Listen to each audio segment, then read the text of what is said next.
All right, come on in, everybody. Welcome back. Good morning.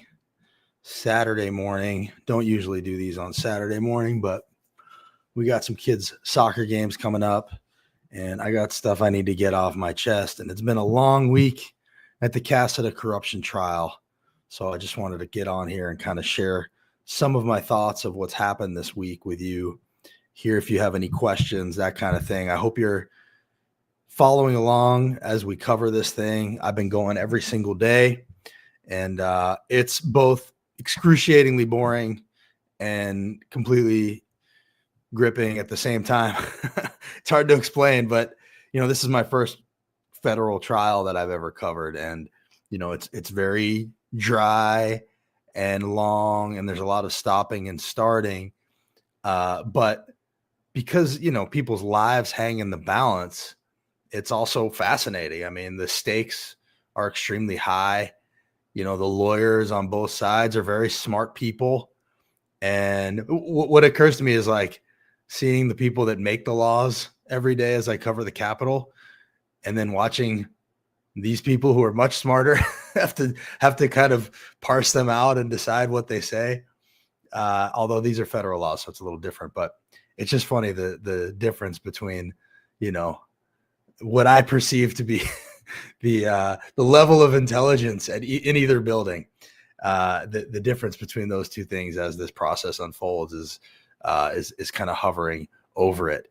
But anyway, so I just want to jump on here and tell you a little bit about what's been going on before I get into it.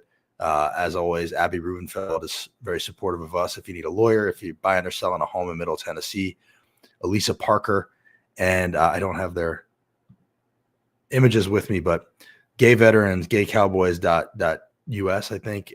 They are new supporters of ours, and we really do appreciate it. Also, the Tennessee Equality Project. And if you're looking for a hat like the one I'm wearing, go to tnholler.com and get a hat and subscribe. All right. So I'm just going to kind of run through what's happened this week, just to bring you back a little bit. The what's at stake here, or what's at issue here, is Glen Casada, former Speaker of the House, and Cade Cothren, his former chief of staff, are accused of fraud, bribery, kickback schemes. Essentially, what is being alleged by the government is that they hatched a fraudulent scheme, started a fake company to get business from their fellow Republicans to do these mailers. And because part of the mailers were paid by taxpayer funds, there's this what's called a PPA program at the state funded by taxpayers, where each House member gets $3,000 to communicate with their constituents. That's taxpayer funds backed by federal funds, and that's a federal crime since they allegedly started a fake company under false pretenses to get that business. So what's essentially kind of a given now at this point in the trial, what has been basically proven beyond a shadow of a doubt, is, and he's admitted it through a FBI interview that we just heard on Friday, Cade Cothren started Phoenix Solutions and did it under the name Matthew Phoenix, in coordination with former Speaker Glen Casada, who was at the time a sitting representative, no longer is, and former Speaker Robin Smith, who was the former chair of the Republican Party and at the time was a representative and no longer is. And he started the company Phoenix Solutions using the name Matthew Phoenix because he had his reputation tarnished by these scandals that, if anybody's following the holler, about these scandals that Casada and Cothren went through, where, Cothren used the N-word. He was caught kind of doing blow at the office, and, a lot of really ugly stuff. And the Republican Party eventually, or the House Republican Caucus eventually, voted no confidence in Casada. He was no longer Speaker, and Cothren became persona non grata at the Capitol, and, nobody wanted anything to do with him. He was radioactive and not there anymore. So because of that, nobody was going to hire him to do mailers.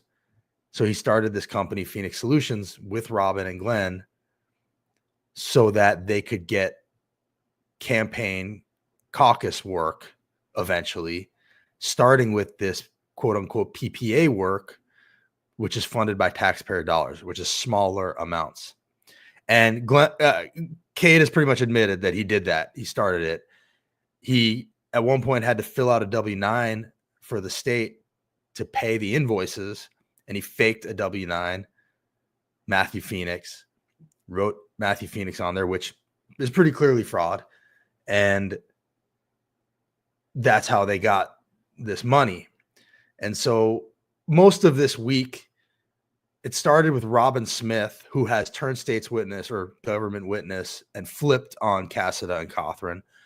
It started with like 3 days, 2.5 days of her singing like a canary, telling the story, explaining what happened. And, it's almost not even challenged at this point what happened. They did it. They started this company.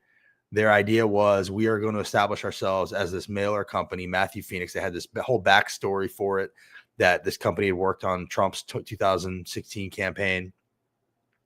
And the company is out of New Mexico, so that like across state lines thing is also what makes it a federal crime. And Robin was saying we did it. And the defense is not necessarily saying we didn't do it. What the defense is saying is partly that, the amounts are small, which the PPA funds themselves, I think it's like $50,000 total. And then they're trying to say, well, there was also all these expenses that are associated with what they did. So they really only pocketed like $17,000, which seems to be true. And then the other part of the defense is, and how did this start? Why is this a federal investigation? Why is the FBI involved? Why is Robin Smith trying to make this seem even worse than it might be? Is it to get her sentence lower? And so they're essentially attacking the investigation and the prosecution more so than they're defending what happened. Because what happened is really not even challenged at this point. They did it. And they seem to have done it. I mean, alleged, I still got to say alleged and all that. But, Cade, we just heard him admit that they did it. So the question is, like, how did this start? And that's why what you've heard in the media a lot is, especially Casada's attorney, saying that this is a political rivalry, that this is happening because current Speaker Cameron Sexton, quote unquote, wanted Glenn gone, which is one of the texts from Robin Smith to Cade saying Cameron wants Glenn gone. And from what we've heard from other people, that is true. There was this political rivalry. Cameron Sexton did want Glenn gone. But the weird part is he was already kind of gone. Like anybody who was around at that time knows that, Casada had been speaker. The scandals happened. He was no longer speaker. He was kind of a ghost in the halls, wasn't really speaking in committees. He was still a rep, but those days were numbered. He ran for county clerk in Williamson County and got his ass kicked by Jeff Whidbey. Even Republicans were sick of Casada at this point and wanted him gone, quote unquote, wanted him gone. So, did Cameron kind of encourage this investigation to kick him while he was down? I mean, maybe. Does that matter? I don't know. That's kind of part of the defense and part of what the jury has to figure out. And that's kind of why a lot of people are going, well, we need Cameron to testify here. And I don't know if Sexton's going to testify. He's certainly on the witness list. And I'm not a lawyer. I don't know who decides what. It doesn't seem like the prosecution is going to call him. So will the defense call him? I don't know. I don't have any inside information on that. I do know that, that's what everybody's waiting for is will Cameron Sexton get on the stand and testify? And, a lot of the defense seems to go back to, why is this happening? To the point where they've called multiple FBI agents to kind of ask them, why is this happening? A big part of what the defense is saying to the FBI agents is you didn't even record your conversations with the people whose PPA funds we used.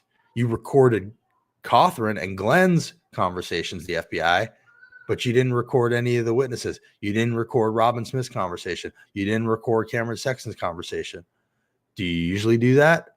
They say they sometimes do, not always. I'm not an FBI agent. I don't know.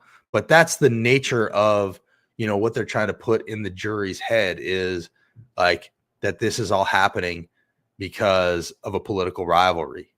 And that essentially the crime here is not that big of a deal. Like, yeah, he did this, but it's not that big of a deal. And he should be punished, but really 20 years prison sentence. Like, that's kind of what's at odds here. And honestly, if someone were to ask me my opinion, which I'm not a lawyer, I'm not a lawyer, but it's impossible to cover the Capitol as closely as I have for 7 years and then look at this and go, this is the thing that someone should go to federal prison for. And, I am no Casada fan, as anybody knows. I mean, I am no Casada fan. I have never been a Casada fan. He was my rep. Never was a fan. Watching his fall has been frankly enjoyable, if I'm being honest. But I'm just going to point to what Sam Stockard said in the Lookout today. He says, they tell me that more corruption takes place at the Cordell Hull building on a daily basis than in the entire Phoenix Solutions scam to tap into lawmakers' constituent mailer business in early 2020.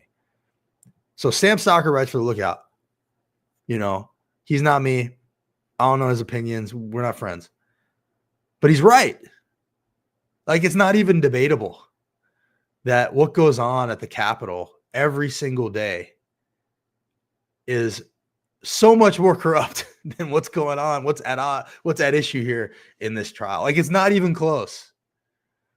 A few things that come to mind other than like basically our entire system. I mean, our entire system here, I just want to read you a quote from the Cade Cothren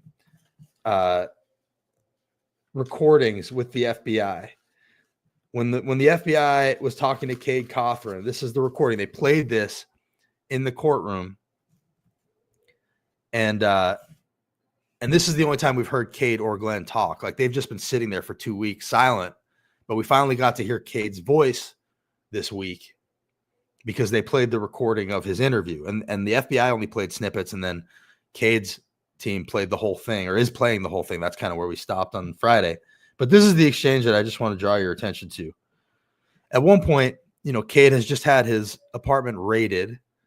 6 FBI agents in his 1-bedroom apartment in Nashville. Pretty shocking, I would imagine. You can kind of hear that he's like shocked that this is going on. They've been talking for a little while now, and he's kind of admitted that he's saying Robin and Glenn were my friends. At one point he says, I needed work. I had to figure out how to make some money after what happened with the scandal, which, I mean, I believe that. Like, this is what he made a lot of money as the chief of staff. He was making like $250,000 a year, which is a crazy amount of money for a chief of staff. It's what Cameron Sexton's chief of staff is still making right now. Taxpayer dollars. I think they're like maybe the highest paid state government employee, or one of them, the speaker's chief of staff. And then suddenly he's not making any money, and his political career is over, and all he's had is a political career. So he's thinking, how am I going to make some money? Well, I still have connections at the Capitol that don't hate me. I know how to do this work. I'm good at it, which, part of what Robin Smith admitted to all along this week was like, they kept saying, is this good work? They would show the mailers and they'd say, is this good work? Because it's not like they took the money and stole it and didn't do the work. They did the work. That's not the question. The question is, was it fraud? Did they mislead people and put the reputations of these other reps at risk by associating them with Cade Cothren and Glen Casada? And the answer is pretty much yes. The question is how big of a crime that is. But anyway, so they did the work. He said, I needed the work.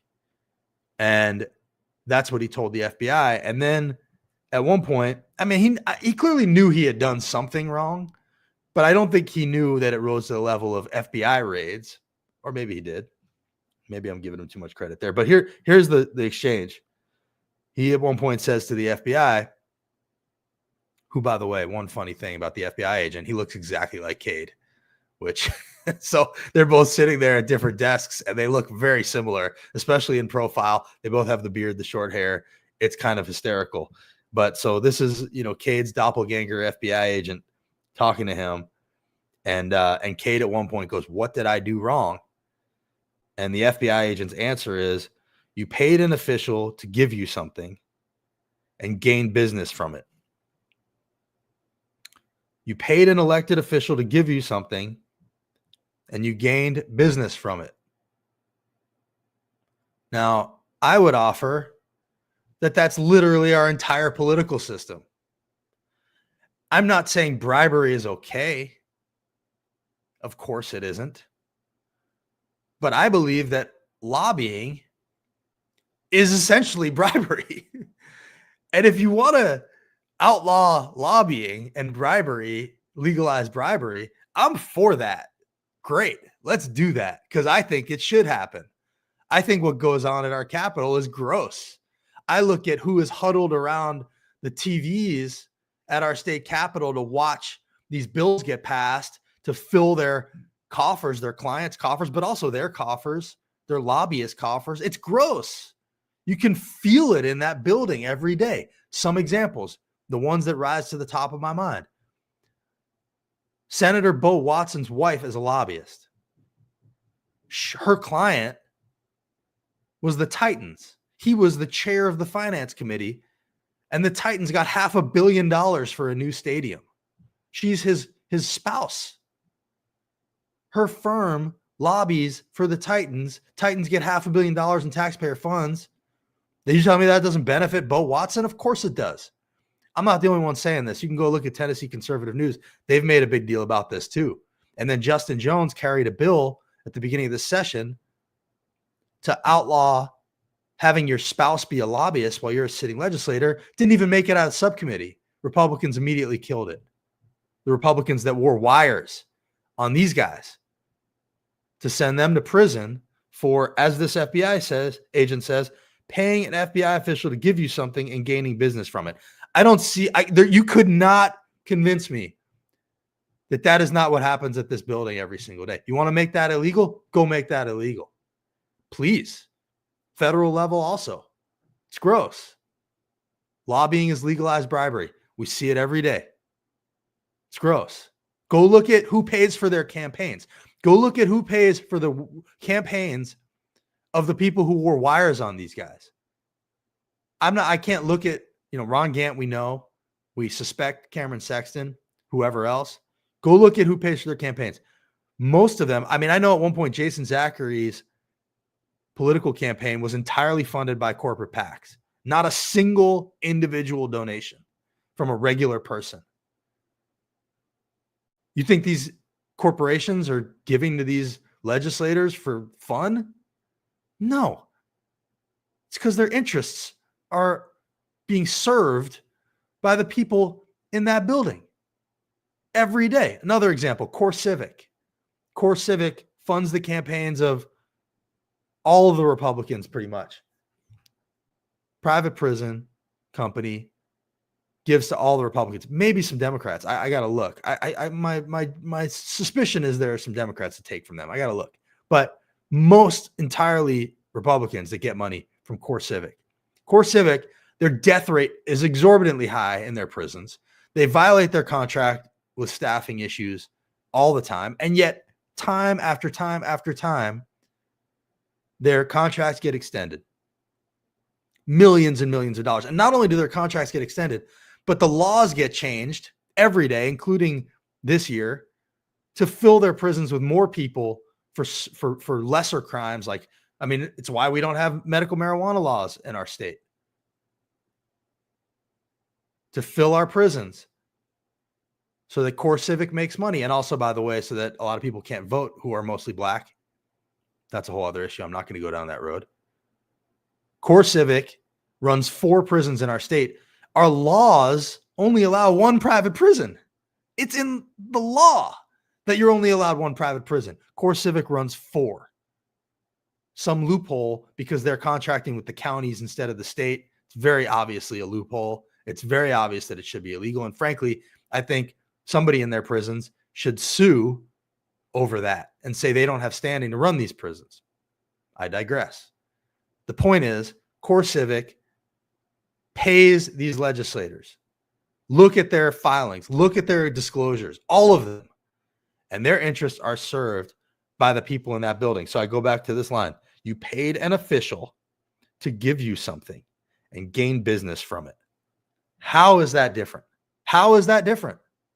How is it different? Somebody explain to me how it's different than what these guys are charged for. And now you'll say, okay, well, Cade faked a W-9 and it was fraud and he lied. That's true. That seems to be inarguable at this point. So what you're telling me is that he lied to get business under an assumed name, and that's what makes this different. And you're right. And do they deserve to be punished in some way? Yes, probably. Fines, banned. I can tell you that they are pretty much ruined anyway at this point. Like, I mean, Cass, I don't even know what he's doing for a living. He seems to have, remarried well. And, he doesn't seem to be in the poorhouse right now. I don't know what's going on with Cade and what jobs he's able to get. And I don't know who's paying for their attorneys and whatever. And, I'm not like trying to sing a sad song for them. But my point is that they have suffered some consequences already. Do they deserve more consequences? Yes. Does that deserve federal prison for 20 years, which is what they're facing? That is a question for the jury. But, I have less sympathy for Casada, but for Cade, and the whole trial sort of feels like it's leaning towards Cade being the one to take the fall. And that's kind of giving me some indigestion. Like, of all the people to go down for corruption, or that deserve to go down for corruption, if it ends up being Cade that takes the fall, especially when, like, honestly, the bigger deal of this whole scheme is probably the kickback part. Like, they were the elected officials, right? Honest services fraud is what they charged Robin with, and she wants a lenient sentence. They were the elected officials. If they are taking the kickback, taking the bribe to steer business, if that's the crime, like, to me, that's probably a bigger deal than, the phony W-9. And granted, Cade knew he was doing something wrong, and faking a W-9, we can't have that be okay. So there should be punishment there. I just don't know that I see it as that different from what goes on in our capital every single day. And if we're going down this road of sending people to federal prison for benefiting from the actions that happen inside the Capitol, well, the FBI is going to be real busy, because I can give you a few more doors to knock on, guys. Start with Bo Watson. Cameron Sexton, Governor Lee. Governor Lee, like, these toll roads and the transportation thing. It's like trillions of dollars or something like that. Maybe billions. Maybe it's billions. Trillions is too high. It's billions of dollars. It's a lot of money, though. Is it billions? That doesn't even sound like enough. Anyway, it's not trillions. It's billions. I'm getting carried away. But billions of dollars are going to these roads and infrastructure. And I went to the little event that they had at Titan Stadium with all these private companies, like, waiting for their piece of the pie for this infrastructure and toll roads thing. And, like, a lot of people are making a lot of money off that stuff. Education. Look at the vouchers. Look at the lobbyists and the vouchers, and who's making money from the hundreds of millions of dollars that's going to private schools, taxpayer dollars. This is our system. This is what we've legalized here. And I struggle, as Sam Stockard says he does too, to understand the major difference between the corruption that takes place at Corbell Hull Building on a daily basis than the entire Phoenix Solutions scam. I struggle to really understand the big difference here. And again, there were lies told for sure. And there should be some punishment here for sure. But I don't know if federal prison for especially Cade. Look, I don't love Casada, and their scandals, both of them, was gross. And, like, there's gonna be a lot of people who are like, fuck it, throw the book at them. They deserve everything they're getting. They were willing to hurt people. There was that whole thing with the Justin Jones, the date, changing the date on when he reached out to get him to violate this no contact order for Casada that could have put him in jail or prison. So there's a lot of reasons to not have sympathy for this crew. And I get it. I really do get it. But I'd be curious to know if even Justin Jones thinks that, Cade should go to prison, or, it's not for me to forgive everybody. It's not. And so maybe I'm over my skis on that, but I just, for Cade to be the one that goes to prison for corruption after all that I've seen 7 years, I'm struggling to get there with this. Has the government made their case that they did this? Yeah. Yeah, they have. They did this. Is this that big a deal, especially when you look at all the other stuff that happens in the Tennessee Capitol and in American politics in general? I think that is really the issue here. And then you get down to parsing who did what. Robin Smith was certainly a big quarterback of the whole thing. And she admits we did steal from the state of Tennessee. She was an elected official and also, one of the driving forces of what happened. So, for her to be the one that gets off, of the three of them, because you got sort of three elements of, there's three different people here. And Casada didn't seem to really be as involved as the other two, but he's an elected official. Then you've got Cade, who was obviously very involved, but he wasn't an elected official. And then you've got Robin, who was very involved and an elected official. So she kind of ticks the two boxes, and yet she's the one that seems to be getting off in all this because she's telling on everybody and rolled on them first. She did it first. I mean, I don't even know if the other guys wouldn't have done it, but she seems to be the one that did it first. So that doesn't seem great. For Cade to take the biggest fall doesn't seem great. And then there's this whole other issue of Cameron Sexton. How much did he have to do with it? And again, I keep going back to, if I'm a Republican, I'm asking the speaker, hey, why didn't you just tell him to stop? Was all this really necessary? I'm not sad that this happened. They needed to get caught, me personally. But if I'm a Republican, especially a House Republican, I'm looking at Cameron and Ron and whoever else allegedly wore wires, and I'm going, you realize what was going on. You knew this was Cade and Glen behind Phoenix. Couldn't you have just told them to stop? That would be my question if I was a Republican. I'm not a Republican. I don't know how things work on there. I don't know who the teams are. That would be my question. So, and then this is that text. Cameron wants Glen gone. That was a Robin Smith text. And she said that the political rivalry goes back years.